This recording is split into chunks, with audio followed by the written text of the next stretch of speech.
Acast powers the world's best podcasts. Here's a show that we recommend. Hi, I'm Debbie Millman, and I host a podcast called Design Matters from the TED Audio Collective. Every episode, I have conversations with designers, writers, artists, and other luminaries of contemporary thought. People like Roman Mars, Ai Weiwei, Ethan Hawke, and Ashley Ford. We not only talk about their crafts, but how they design the arc of their lives, what they've learned, what obstacles they've overcome and how they've done it, and how they see the world. Join us for an inquiry into the broader world of creative culture. Find and follow Design Matters with Debbie Millman wherever you're listening to this.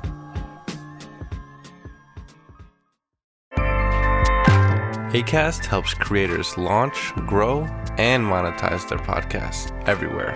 Acast.com.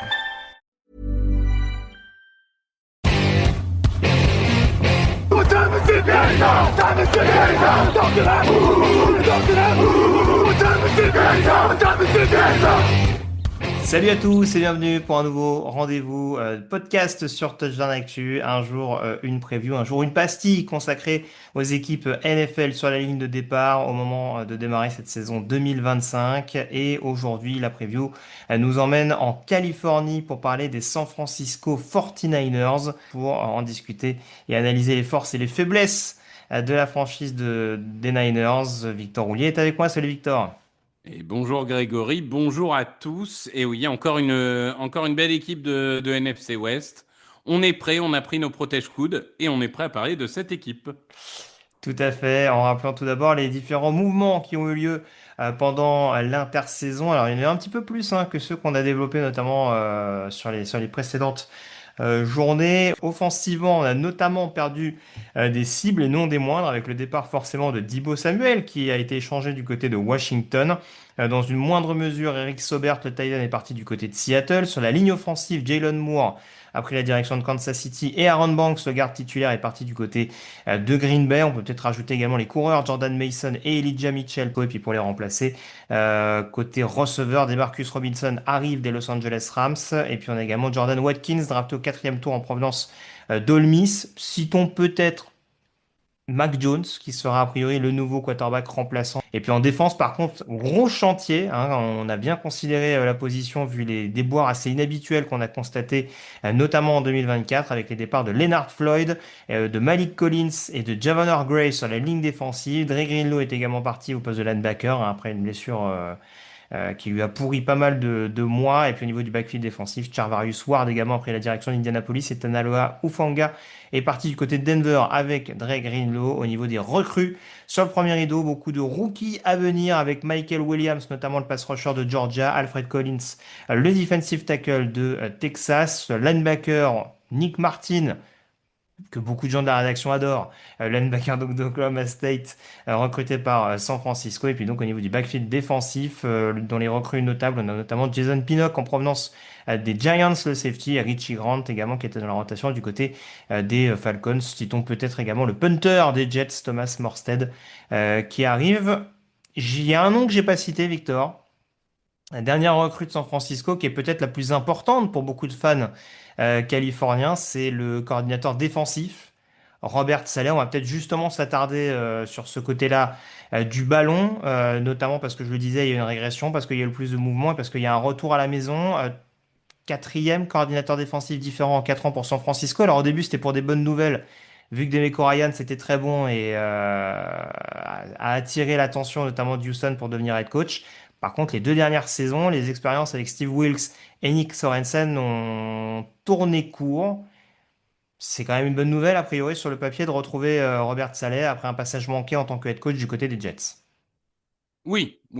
D'autant plus que cette défense qui a été dominante depuis des années, tu le dis, on va dire, est en semi-reconstruction. Mine de rien, je me souviens pas la dernière année où on avait autant de points d'interrogation sur une défense. Donc autant avoir quelqu'un qui a les reins solides, entre guillemets, comme Robert Saleh, qui, on pense ce qu'on veut de lui en tant que head coach, mais qui reste un excellent coordinateur défensif. Je pense que c'est un bon profil pour mener cette reconstruction parce que, à mon avis, ça va pas forcément être évident. Oui, alors du coup, c'est vraiment la ligne défensive qui t'inquiète en tant que telle, parce que c'est vrai qu'il y a même eu des retouches sur le backfield défensif. Encore une fois, j'en parlais, mais le départ d'un Charvarius Ward, même s'il n'était pas aussi dominant que sur les précédentes campagnes, c'est quand même tout sauf anodin. Maintenant, c'est vrai que ligne défensive, on avait un run-stop en difficulté, un Nick Bossa qui arrivait plus, enfin, qui était en tout cas le seul à pouvoir générer une pression relativement constante. Mhm. Mhm. Maintenant, qu'est-ce qu'il faut penser de ce pass rush? Est-ce qu'on est vraiment sur une fin de cycle? Est-ce que vraiment Nick Bossa te paraît seul? Qu'est-ce que tu penses concrètement de Michael Williams? Parce que c'est vrai que là encore, c'est un joueur qui divisait pour son inconstance, son dira chronique du côté de Mhm. Georgia et ses problèmes physiques lors de sa dernière année. Est-ce que mi bout à bout, c'est censé quand même rassurer San Francisco quand on se rappelle de sa production globale à l'université malgré tout? Tu ne mises donc pas sur des Bryce Huff et des Yetur Gross Matos.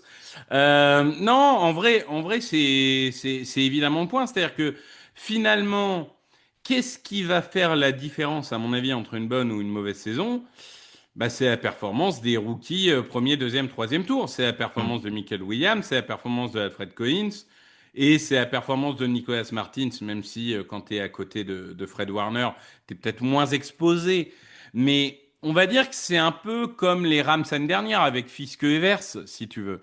La performance des rookies va être vraiment fondamentale pour la performance globale. Michael Williams, je suis pas sûr que ça soit un pur chasseur de quarterback. Après, ça reste un phénomène physique qui peut apporter, je pense, et contre la passe et contre la course.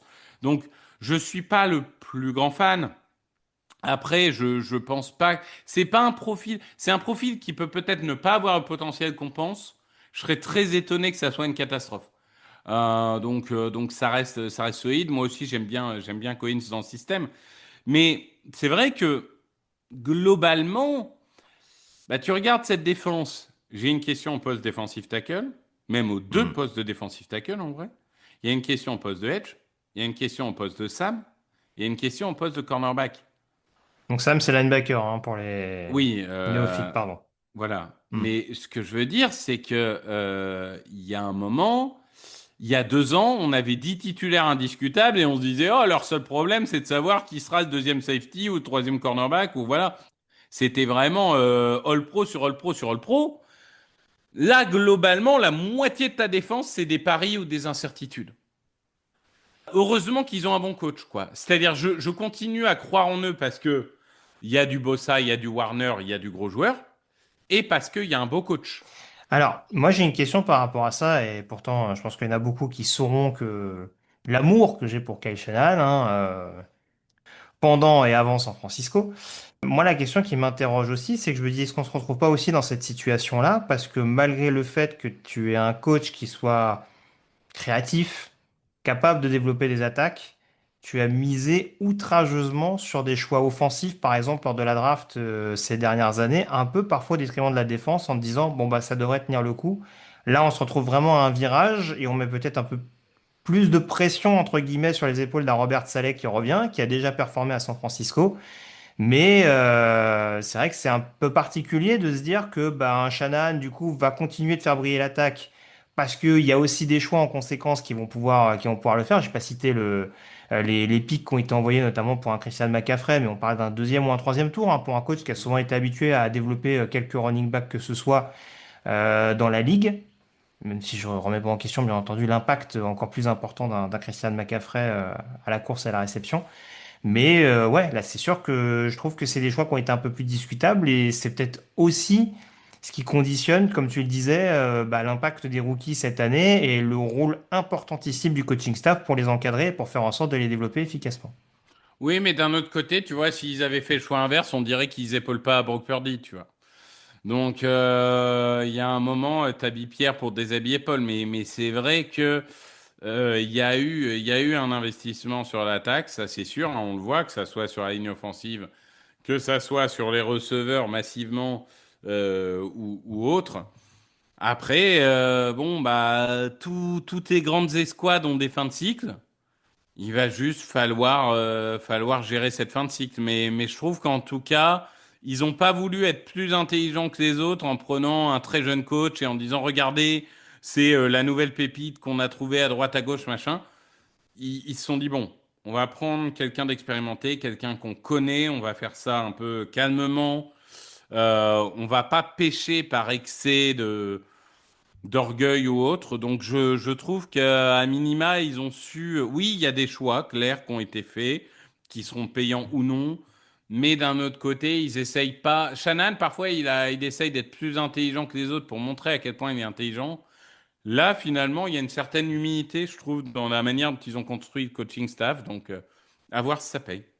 Tout à fait. Un mot justement sur l'attaque, hein, parce que forcément on a commencé par la défense de par le chantier important, mais forcément beaucoup de regards seront tournés sur ce secteur offensif et donc de facto sur Brock Purdy, hein, qui en termes de production pure, en termes de yards, a été plus que correct l'an passé. Par contre, il y a eu ces gros péchés en termes de perte de balles. C'est pas quelque chose qui était assez habituel pour lui depuis son lancement dans le grand bain. Pression supplémentaire en cette intersaison victoire, puisqu'on rappelle qu'il a signé un énorme contrat, une prolongation de 5 ans pour 265 millions de dollars. Donc ça rajoute encore un petit peu de pression. Alors, il y a un groupe de receveurs par rapport à ce que je disais qui est pas inintéressant, mais qui soulève quand même des points d'interrogation. L'état de forme de Brandon Ayuk, la situation contractuelle de Jawan Jennings. Ça fait quand même pas mal d'éléments au-delà, je le disais, du départ notamment d'un Deebo Samuel et là encore de la situation physique d'un Christian McCaffrey. Est-ce que justement on est vraiment aussi bien que ça pour Brock Purdy avec tous les choix qui ont été faits pour l'entourer efficacement? Je parle pas encore de la ligne offensive, hein, je viendrai peut-être après.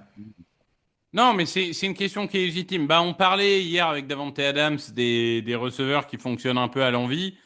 Bon, Ayuk, c'est un peu pareil, hein. Ayuk is on fire quand il a envie, parce que c'est pas toujours.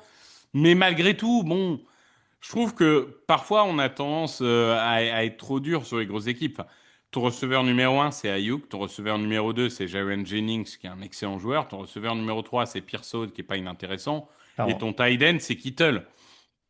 Bon, je peux te dire qu'il y a beaucoup de quarterbacks qui aimeraient avoir ça, hein. Donc, honnêtement, je ferais pas partie des plus inquiets là-dessus. Je comprends que le niveau des cibles est peut-être pas. Encore une fois, l'effectif n'est pas au niveau des effectifs ultra complets d'il y a 2, 3 ans.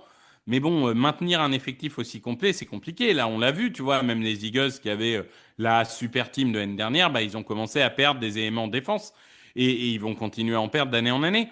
Malgré tout, je trouve que bon, le comité de cible reste quand même ultra satisfaisant par rapport à ce qu'on peut avoir en NFL. Je parlais de la ligne offensive aussi, c'est à raison, notamment sur les extérieurs. On a quand même un Trent Williams dont on commence à sentir que ça tire un peu à 37 ans, hein, malgré l'énorme talent qui est le sien. Alors de l'autre côté, on a toujours un Colton McKivitz. Mais on a l'impression que derrière, s'il y a un pépin physique, ils ont essayé de trouver des solutions l'an dernier avec Jalen Moore. Ça a plus ou moins fait le travail, hein. Ça a d'ailleurs permis à Moore d'aller chercher un contrat du côté de Kansas City. C'est quand même un secteur, même si on sait que sur notamment le run block, Kyle Shanahan fait des miracles avec n'importe quel lineman. Le pass pro, quand même, ça pardonne pas et ça va être un élément prépondérant pour vraiment réussir à protéger efficacement votre Purdy. Ah bah, de toute façon, il y a 2 saisons pour les Niners, hein. Il y a la saison où Trent Williams est en bonne santé, Mm. et ça va. Et il y a la saison où Trent Williams fait malheureusement son âge, qui doit avoir quoi, 36 ans maintenant? Non, Alors j'ai noté je vieillis 37, alors je sais pas qui c'est la 38 cette 37. année. Bon, Il vient d'avoir 37 ans.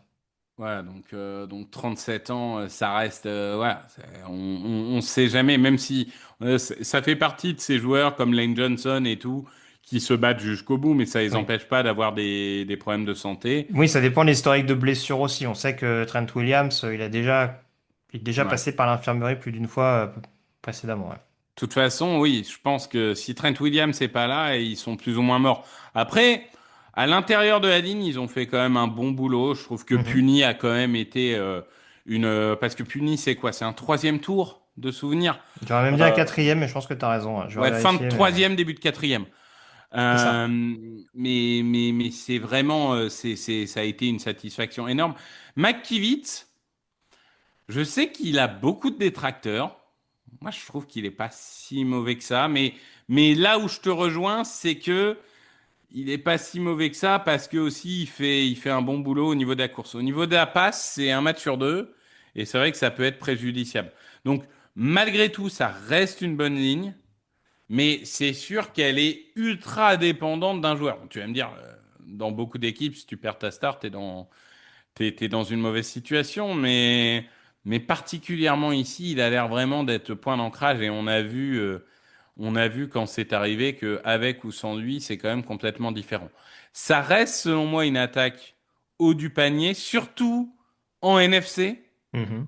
où l'attaque moyenne est quand même pas la même qu'en AFC, hein, parce qu'en AFC, il y a un petit peu plus de matos.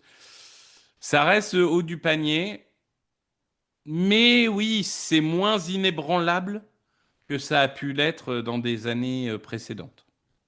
Autre élément pour expliquer la fiche de 6-11 l'an dernier, c'est l'état de forme là encore de Christian McCaffrey. On se répète un peu. J'avais presque te demander qu'est-ce qui est le plus important, d'avoir un Williams ou un McCaffrey en forme. Je pense que c'est quand même plus Williams dans ton Oui, esprit. oui, Maintenant, quand on sait l'importance et la polyvalence de McCaffrey, on peut pas s'empêcher de se dire que bah, le fait bien qu'il ait sûr. joué que 4 matchs l'an dernier, ça peut aussi expliquer certains moments où Brock Purdy a forcé des décisions et que bah, la soupape de sécurité sur le jeu court n'étant plus présente, il y a peut-être d'autres décisions à prendre. Là aussi, son rôle sera extrêmement important, son retour en forme sera important, hein. On ne rappelle pas que c'est un joueur qui a eu certaines grosses blessures, qui a été suressoré à l'université quand il était du côté de Stanford. On sait qu'ils ont sélectionné Isaac Guerendo l'année dernière, qui a montré des bonnes séquences par moment. On a Jordan James également, le rookie qui arrive. Patrick Taylor qui était dans un système similaire chez les Packers l'an dernier. Ben, on va se répéter un petit peu, mais autant il y a une jeunesse au pouvoir qu'il va falloir modeler en défense, autant en attaque, bah, on a l'impression qu'il va falloir s'en remettre aussi au fait de brûler des cierges et d'espérer que les vieux briscards tiennent debout, quoi. Bah, surtout que Purdy, la saison qu'il a fait l'année dernière, tu parlais des pertes de balles, etc. C'est vrai qu'il l'avait pas trop fait en NFL. On l'a vu quand même sacrément le faire en université, hein. Mm. Donc on n'est pas non plus étonné. Ce Purdy-là, si vous avez regardé l'université, vous le connaissez, hein, et c'est pas pour rien que c'était un septième tour. Je sais que c'est un débat éternel, qui est le même débat qu'il y a un peu sur Jalen Hurts aussi, hein. Est-ce qu'un quarterback est bon parce qu'il a autour de lui une super team ou est-ce que c'est parce qu'il est bon qu'il rend meilleur les autres, blablabla, etc. Il n'y aura jamais vraiment une réponse à cette question. Moi, c'est vrai que j'ai toujours considéré à titre personnel que Purdy était un peu porté par un système qui permettait l'isolation assez facile des receveurs et tout. Malgré tout, on ne peut pas lui enlever qu'il a eu des saisons extraordinaires. C'est vrai que il a eu une saison moyenne l'année dernière, mais en même temps, tu l'as dit, la moitié de l'équipe était blessée. Mm. Donc là, nouveau contrat, nouvelles attentes, nouvelles pressions. C'est vrai que c'est un peu toujours facile de dire c'est le quarterback de Factor X. Bah, c'est un peu le quarterback de Factor X quand même. Avec tout ça, Victor, quelle fiche on donne aux San Francisco 49ers en 2025? Faut se mouiller maintenant. J'ai mis 11 aux Rams hier, donc je vais mettre 17 pour les San Hmm. Francisco 49ers. Parce que malgré tout, en fait, c'est si tout clique, tu me dis ils ont fini à 13 ou 14, je tombe pas de ma chaise, honnêtement. Mais je me dis si je fais une moyenne entre tout clique, il y a aucune blessure, machin, et il y aura quand même quelques blessures, il y aura quand même un peu de temps pour que la défense se mette en place, etc., etc., même si je comprends bien qu'ils n'ont pas un calendrier démentiel. 11, ça me paraît raisonnable. Alors, avec tout ce qu'on a évoqué, le coaching, 10, pardon, 10. 10. c'est un coaching staff très sérieux sur le papier, donc je pense que ça peut permettre de sublimer, avec des grosses guillemets, le talent qui est déjà présent sur le terrain. Après, tout ça mis bout à bout, c'est une équipe clairement où ça tourne d'un sens comme dans l'autre. Je suis obligé de partir ou sur un 9-8 ou sur un 8-9. Et j'irais quand même plus sur Ah. un 9 victoires, 8 défaites. Mais c'est vrai que tu l'as dit, il y a des scénarios où ça tient tellement à un fil, à une blessure, à un manque de profondeur sur un poste, à ceci, cela, que du coup, on n'est pas loin de se dire que sans prendre les proportions de l'an dernier, on peut quand même de nouveau être dans une année de transition du côté des Niners. Je ne le souhaite pas pour eux, bien entendu. Mais c'est vrai que j'aurais du mal à aller plus haut que 9-8 à l'heure actuelle, surtout encore une fois par rapport à ce qu'on disait, le niveau très homogène de la NFC West, où c'est pas garanti du tout que tu arrives à empocher 4 ou 5 victoires comme ça en intra-division. Donc forcément, ça m'a amené à relativiser un petit peu ma note. Oui, mais c'est une des équipes, de toute façon, qui a le spectre le plus large. Honnêtement, tu me dis, ils ont fini à 14 victoires, je te dis OK. Tu me dis, ils ont fini à 7 victoires, je te dis OK. Il y a tellement d'incertitudes, de facteurs blessures, de facteurs X, Y, Z, que la palette de pronostics pour cette équipe va être ultra large. En tout cas, sachez que vous pouvez avoir un autre avis de la part d'un autre rédacteur du site sur touchdownactu.com avec une preview à l'écrit. Vous pouvez retrouver également toutes les previews et surtout toute l'actualité de pré-saison sur le site justement touchdownactu.com avec les différents podcasts pour vous présenter chaque jour les différentes équipes concernées en NFL. Et puis nous, on se retrouve demain pour parler d'une équipe que connaît plutôt bien Robert Saleh puisqu'on va parler des New York Jets. Salut à tous et à très vite sur Touchdown Actu.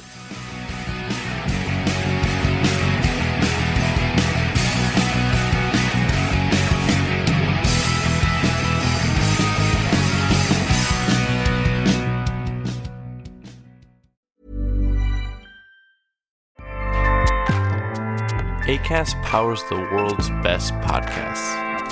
Here's a show that we recommend. Hi, I'm Debbie Millman, and I host a podcast called Design Matters from the TED Audio Collective. Every episode, I have conversations with designers, writers, artists, and other luminaries of contemporary thought. People like Roman Mars, Ai Weiwei, Ethan Hawke, and Ashley Ford. We not only talk about their crafts, but how they design the arc of their lives, what they've learned, what obstacles they've overcome and how they've done it, and how they see the world. Join us for an inquiry into the broader world of creative culture. Find and follow Design Matters with Debbie Millman wherever you're listening to this.